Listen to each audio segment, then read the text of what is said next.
जय हिंद दोस्तों, बहुत बहुत स्वागत है दोस्तों आप लोग का हमारे यूट्यूब चैनल में। तो आइए दोस्तों, आज अगला मॉडल पेपर वो भी सामान्य ज्ञान का मैं लेकर आ गया हूँ।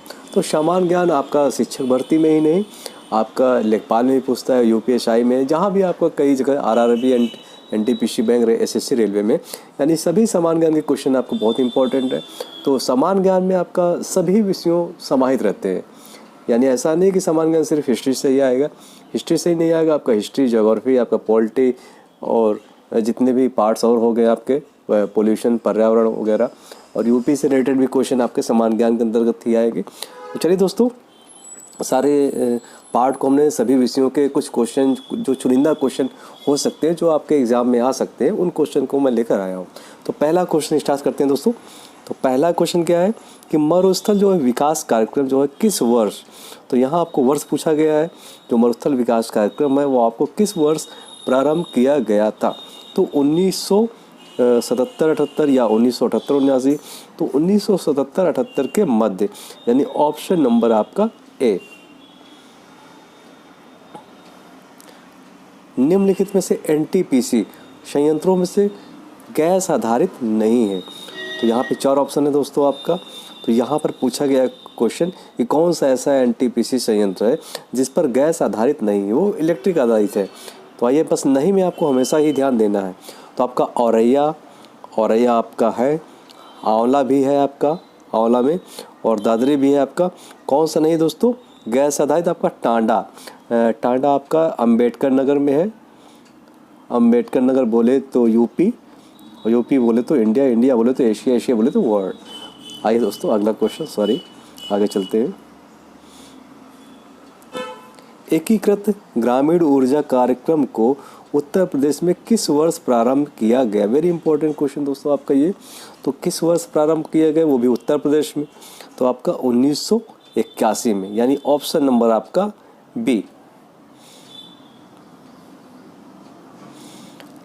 1 अप्रैल 1999 को निम्न में से कौन सी योजना प्रारंभ की गई थी? तो आइए दोस्तों देखते हैं। तो अंत्योदय अन्न योजना ये कब प्रारंभ की गई थी? आपका दिसंबर जो है 2006 में, यानी दिसंबर 2006 में आपका अंत्योदय अन्न योजना प्रारंभ किया गया था। और रोजगार गारंटी योजना ये आपका कब प्रारंभ किया गया था? सॉरी दोस्तों, ये आपका 2000 में प्रारंभ किया गया था, अंत्योदय अन्न योजना दिसंबर 2000 में। और जो रोज़गार गारंटी योजना है ये आपका 2006 में प्रारंभ किया गया था। और जो स्वर्ण जयंती ग्राम रोजगार योजना है ये आपका 1 अप्रैल 1999 को प्रारंभ किया गया था। तो यही आपको क्वेश्चन पूछा गया है, यानी 1 अप्रैल 1999 को निम्न में से कौन सी योजना प्रारंभ की गई थी? तो स्वर्ण जयंती ग्राम रोजगार स्वरोजगार योजना, ये योजना जो है इसका उद्देश्य यही था कि जो ग्रामीण गरीब वर्ग हैं उनको स्वरोजगार उपलब्ध कराने के उद्देश्य इस योजना की शुरुआत की गई थी आपके 1999 में। तो ऑप्शन नंबर आपका सी। राज्य ग्राम विकास संस्थान कहाँ पर स्थापित है? तो यह आपका दोस्तों लखनऊ में स्थापित, यानी पहला ही ऑप्शन हमको मिल गया। तो नीचे जाने की कोई आवश्यकता ही नहीं है। राष्ट्रीय श्रम विकास योजना निम्न में से कौन सा जिला में सम्मिलित नहीं है? तो वेरी इंपॉर्टेंट क्वेश्चन है दोस्तों आपका ये। तो कौन से, किस ज़िले में, यानी यूपी के किस ज़िले में आपका राष्ट्रीय श्रम विकास योजना जो है, ये योजना है, रोजना नहीं दोस्तों, योजना, इसको पढ़ लीजिएगा। तो ये कौन सी योजना आपका नहीं है यहाँ पर? तो आइए देखते हैं। मिर्ज़ापुर, तो मिर्ज़ापुर में भैया नहीं है, और बाकी सोनभद्र में भी है, सीतापुर में भी है, और आपका उन्नाव में भी है। तो हमको छांटना सा नहीं। तो मिर्ज़ापुर में क्यों नहीं किया गया दोस्तों? अब इसके पीछे तो कोई रीज़न तो हम तो बता नहीं सकते, क्योंकि मिर्ज़ापुर के लोग सुने कि बहुत दुर्दांत अपराधी भी होते हैं। क्योंकि मिर्ज़ापुर की वो क्या बनी थी, मूवी भी बनी थी, नाम नहीं याद आ रहा है, मिर्ज़ापुर 1, 2, 3 करके। तो वहाँ पर दिखाया गया है मिर्ज़ापुर के लोगों के बारे में। तो हो सकता है इसी रीज़न बस ना बना हो, मिर्ज़ापुर में ये योजना नहीं दिया गया हो। खैर कोई बात नहीं, वो यूपी गवर्नमेंट की बात है, बनाएंगे। तो कौन सा सम्मिलित नहीं दोस्तों आपका, यानी ये ऑप्शन नंबर है मिर्ज़ापुर। ऊष्मा की सबसे अच्छी चालक कौन सी होती है? तो ऊष्मा की सबसे अच्छी चालक किसको मानी जाती है? पीतल को, यानी ऑप्शन नंबर डी, बिल्ली दिन में क्यों सोती है? तो भैया ये तो बिल्ली से ही पूछना पड़ेगा क्यों सोती है। तो आइए दोस्तों देखते हैं। तो स्वभाववश नहीं, बिल्ली का ऐसा स्वभाव हो ही नहीं सकता, खूंखार होती है, आँख बंद करते ही वो दूध चट कर जाती है, तो स्वभाव तो नहीं हो सकता दोस्तों। तो ये इसको क्रॉस कर दीजिए। पुतली बड़ी होने के कारण, एक यही ऐसा रीज़न है दोस्तों, क्योंकि उसकी पुतली बड़ी होती है और उसको आराम लेने के लिए पुतली बड़ी होने के कारण वो दिन में जो है सोती है। तो यानी ऑप्शन नंबर आपका यही, दिन में नींद आने के कारण दिन में नींद आती नहीं है, इसका कोई रीज़न नहीं है। तो यानी जो पुतली उसका बड़ा होता है इसीलिए उसको गड़ता रहता है, इसीलिए वो सिर्फ दिन में ही सोती है। तो यानी ऑप्शन नंबर बी।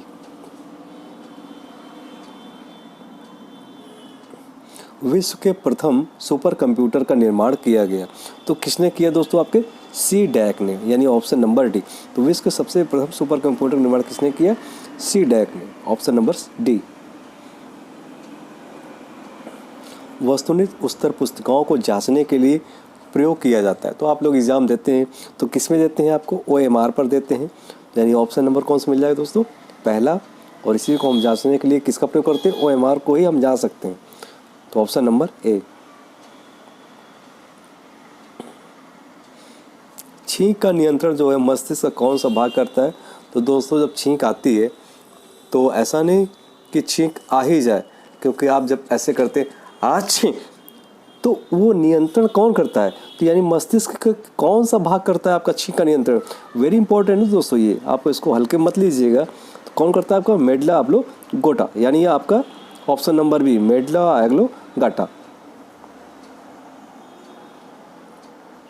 पीत रोग, पीत रोग शरीर के किस अंग के ठीक से कार्य न करने से होता है?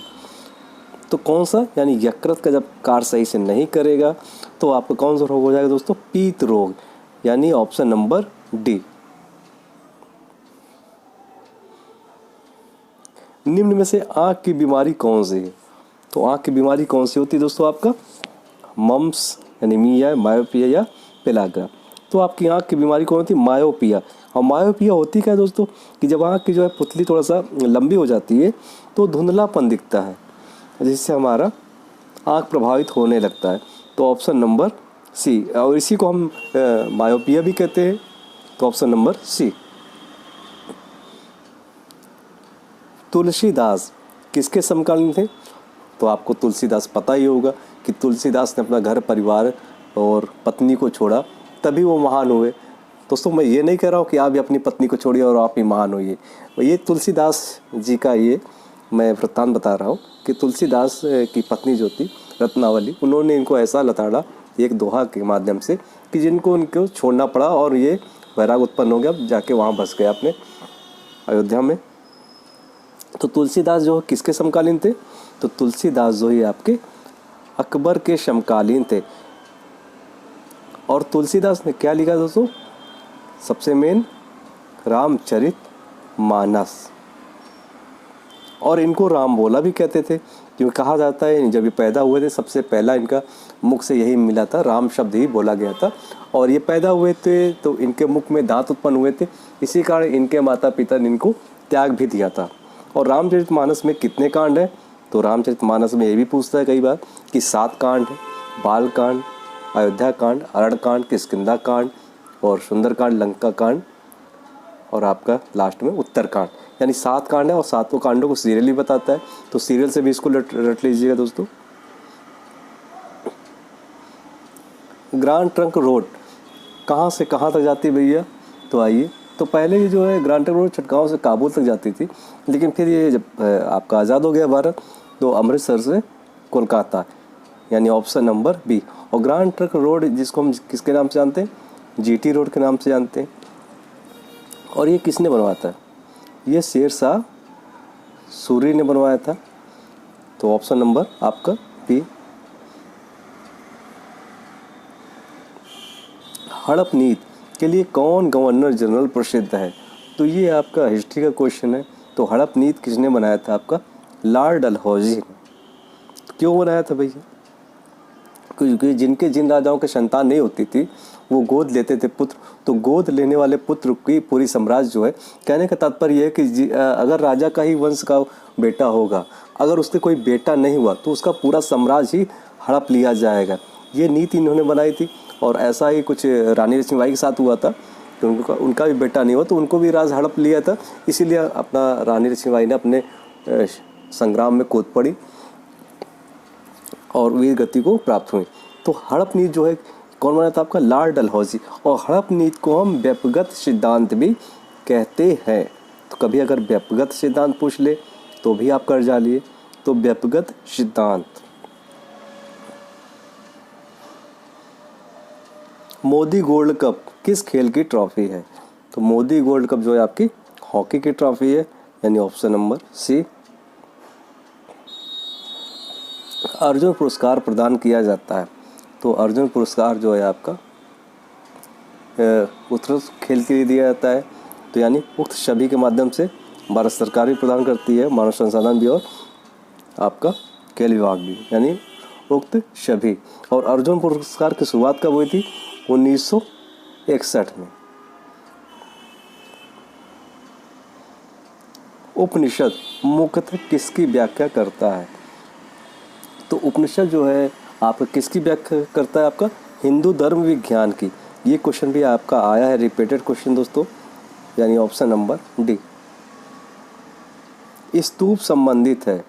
तो दोस्तों आप देखे होंगे कि ऐसे स्तूप बने होते हैं ऐसे, और स्तूप में जो अवशेष होते हैं बौद्ध धर्म से संबंधित है। जो महात्मा बुद्ध के भी स्तूप बनाए गए थे 8 जगह उनके अवशेषों को काटकर। तो ऑप्शन नंबर यानी बी। और सबसे पुराना स्तूप आपका कौन सा है दोस्तों? सांची का स्तूप। अगर पूछ ले सबसे पुराना स्तूप कौन सा है, तो सांची का स्तूप सबसे पुराना स्तूप है।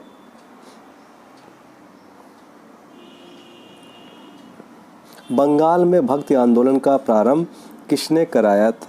तो बंगाल में किसने कराया दोस्तों? आपके चैतन्य महाप्रभु। ये आपके गौड़ी संप्रदाय के प्रवर्तक भी थे, चैतन्य महाप्रभु।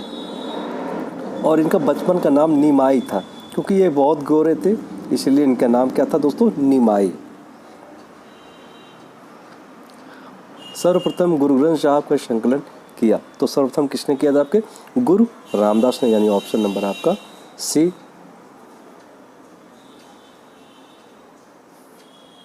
निम्नलिखित में से कौन सबसे प्राचीन महाकाव्य है?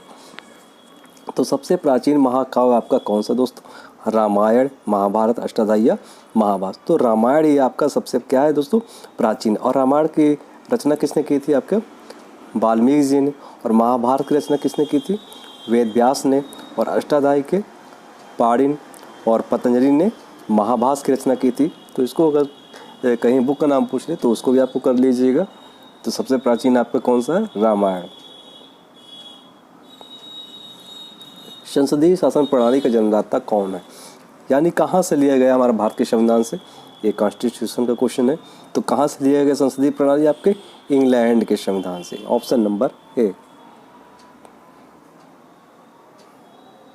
राज्यपाल नियुक्त होने के लिए न्यूनतम आयु सीमा होनी चाहिए। तो कितनी होनी चाहिए? कम से कम 35 वर्ष की आयु हो। और ये आपका आर्टिकल 157 में ये दिया है ये चीज़ राज्यपाल की नियुक्ति के बारे में।